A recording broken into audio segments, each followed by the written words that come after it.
a que durante un periodo bastante corto, pues vimos un sinnúmero de patologías que tenían como en común asiento en la odontoides, y estas patologías eran de etiología diversa, desde degenerativa, incluso algunas iatrogénicas nuestras y otras prácticamente desconocidas. Hicimos una reflexión sobre estos casos. Estos son nuestros compañeros de trabajo que aportaron junto con nosotros para la realización de este trabajo y de esta presentación. No queremos entrar en detalle porque Ulises después no toma tiempo hablando de la anatomía de los odontoides y su función. Lo que sí queremos señalar la parte embriológica. La odontoides tiene 3 orígenes embriológicos totalmente diferentes a partir de 3 esclerotomos, lo que la hace un lugar muy frecuente de asiento de malformaciones congénitas, de traumatismos. Dentro de los síntomas de la patología odontoides pueden pasar síntomas prácticamente subclínicos, con pequeñas mielopatías, hasta cuadros neurológicos bastante severos, con mielopatía severa, siringomielia, pares craneales bajos. Puede ocurrir infartos medulares, muerte súbita incluso están descritos. Y entrando en materia y hablando de las patologías, comenzamos con la patología degenerativa. La artritis reumatoides es una de ellas. ¿Qué pasa con la artritis reumatoides? Los pacientes por debajo del segmento subaxial hace una fijación de la columna cervical, entonces provoca que a nivel de la unión de C1 o C2 exista un segmento bastante fijo. Existe entonces una subluxación atrioaxial. Esta subluxación atrioaxial con este exceso de movimiento va a provocar una formación de un panus odontoideo que comprime el bulbo raquídeo. Al final va a provocar asentamiento cervical e impresión basilar. Y comenzamos inmediatamente a presentar algunos casos. Este es un señor de 82 años de edad con cuadros de tetraparesis importante, un señor desde el punto de vista académico e intelectual preparado, ingeniero, que quiere vivir más, tiene una novia que tiene 30 años y él decide que quiere operarse, que así no va a vivir y que prefiere morir en el intento de la cirugía. Pues efectivamente nosotros lo llevamos a sala de cirugía, hicimos una descompresión posterior, quitamos la banda de tensión posterior atrioaxial, dejamos bien libre la dura madre, apenas una telita prácticamente, y realizamos una fijación occipito cervical, y aquí está el señor viviendo su vida perfectamente bien con su esposa nueva. Dentro de los traumatismos, pues obviamente, ese aplauso no me lo cuenten en 1 minuto. Dentro del traumatismo, pues obviamente, y felicitando a los residentes de hospitales donde se hace trauma, el traumatismo es muy importante para el desarrollo quirúrgico y la confianza del residente. La fractura tipo 2 de odontoides, pues es aquella que ofrece mayor reto quirúrgico. Este es el único tornillo odontoideo que hemos colocado. Usualmente amerita unos criterios de inclusión bastante estrictos que tiene que ver con el trazo de fractura. Buscar este tornillo de compactación a veces da mucho trabajo, es un tornillo cadulado, técnicamente es muy difícil. Por lo tanto, la fijación C1 o C2 con tornillo en la masa lateral de C1 y pedicular en C2, pues se convierte en el estándar. Trabajamos en un hospital donde vemos mucho trauma y estas son prácticas que llegan con mucha frecuencia. Nos asustamos en algunos casos, pero bueno, tratamos siempre de tirar hacia adelante. ¿Qué es lo que nos ha preocupado? La fractura tipo 2 en los pacientes envejecientes, usualmente por pacientes que se caen en caída doméstica. ¿Qué se agrega con la fractura tipo 2 en los pacientes envejecientes? Que además tienen este panus inflamatorio y que también va a comprimir el bulbo raquídeo. Hacemos lo mismo, resultado variable, fijación occipito cervical. Unos casos no han salido bien, otros casos pues no tan bien. Dentro de las malformaciones congénitas que tiene como asiento la odontoides, Meneses describe aproximadamente 25 a 30 malformaciones congénitas de la unión cráneo-cervical. Pero la impresión basilar es la malformación que tiene más impacto desde el punto de vista neuroquirúrgico, que puede estar asociado a síndrome de Down, malformación de Chiari y síndrome de Klippel-Feil. Este es nuestro caso más característico de este niño de 14 años de edad, con cuadro mielopático progresivo, agudo, de presentación súbita. Fíjense la odontoides como está metida, comprimiendo el bulbo raquídeo. Fíjense cómo ha violado todas las líneas de Chamberlain, la línea de McGregor, la de McRae, la de Quackenhel, todas esas líneas que aparecen ahí en la unión occipito-cervical y el cuadro mielopático que se presenta. Usualmente vemos estos casos, pensamos qué vamos a hacer, cómo lo abordamos. Una cirugía grande por vía anterior que no tenemos experiencia.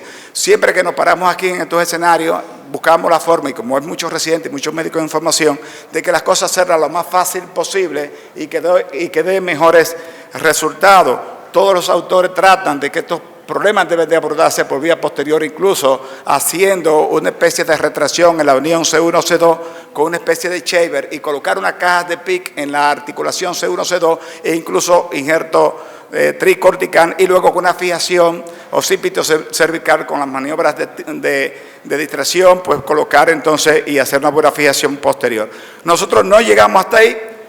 Este paciente, que en nuestro caso lo sometimos a un programa de tracción cervical, que fue 48 horas antes de la cirugía, y fíjense, solamente con la tracción cervical, lo que conseguimos con el paciente despierto, mejoró el cuadro neurológico con el paciente despierto, y entonces luego fue llevado a cirugía y para su posterior realización de sus procedimientos de forma más definitiva.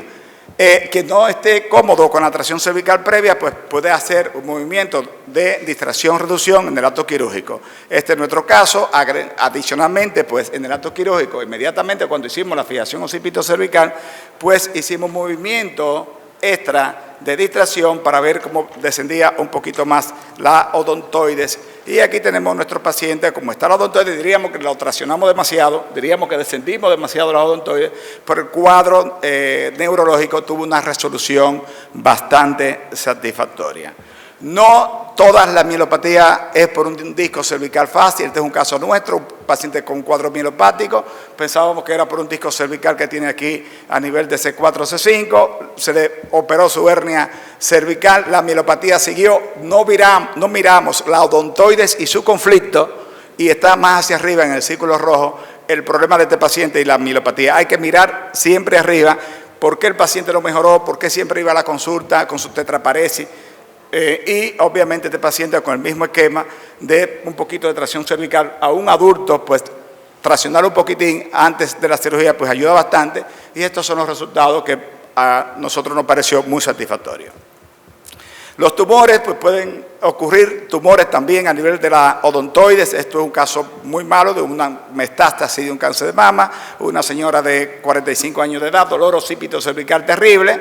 Le hicimos una fijación occipito-cervical, mucho hueso granulado en esa unión. La paciente al final, después de 2 años, muere, pero duró 2 años con muy buena calidad de vida, sin el dolor occipito-cervical que prácticamente no podía vivir o dormir de forma adecuada. Otros casos no son tan graves. Por ejemplo, este tumor es una niña de 12 años de edad con un tumor quístico, un tumor óseo a nivel de C2, un tumor quístico de C2, y se realizó un tipo de cirugía, fijación C1-C2, este es un caso del doctor Valdés, y fíjense los resultados como están, muy buenos, como está la muchacha, prácticamente 4 años, una niña se convierte en una mujer. Aquí hay neurólogos pediátricos o neurocirujanos pediátricos. Patologías inflamatorias también puede ocurrir a nivel de la odontoides. Este es un jovencito que le llegó a Flores, el cual pues llegó con una tortícolis espasmódica terrible. Siempre hay que tomar en cuenta esto.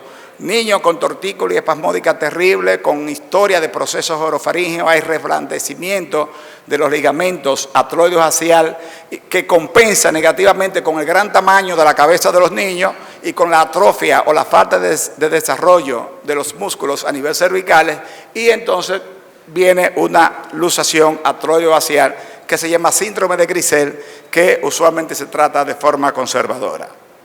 Iatrogénica, estos son pacientes operados por nosotros, ya no encontramos dónde escondernos porque nos van buscando. Pacientes que operamos hace 15 años, hace 20 años de un Chiari, hicimos una gran osteotomía posterior, no nos fijamos la odontoide como estaba, llegaron peor, la odontoide se desplazó, ya no sabemos qué hacer con ello. Por lo tanto, ante un Chiari que hay procesos inflamatorios a nivel de la odontoide o algún signo de inestabilidad atroideofacial, no solamente basta la amigdalopecia, no solamente basta la duroplastía, sino que agregar un gesto de fijación C1, C2 puede ser bastante importante.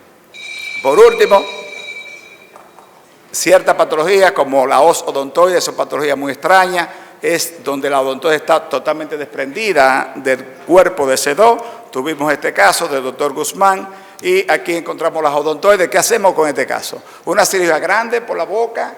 ¿Cómo lo tratamos? Los exponemos a muchos riesgos. Está mielopático profundo, pues con el mismo esquema, tracción, fijación, pues aquí ubicamos las odontoides en su sitio.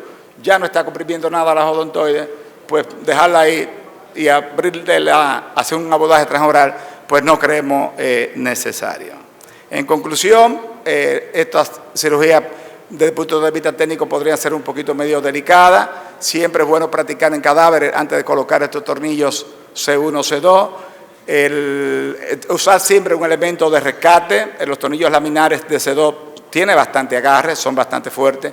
Y utilizar los alambrados, que era lo que usábamos antes. Hoy día puede ser una herramienta que también nos puede sacar de algún apuro. Los dejo con esta reflexión del filósofo cirujano vascular René Leriche. Muchas gracias.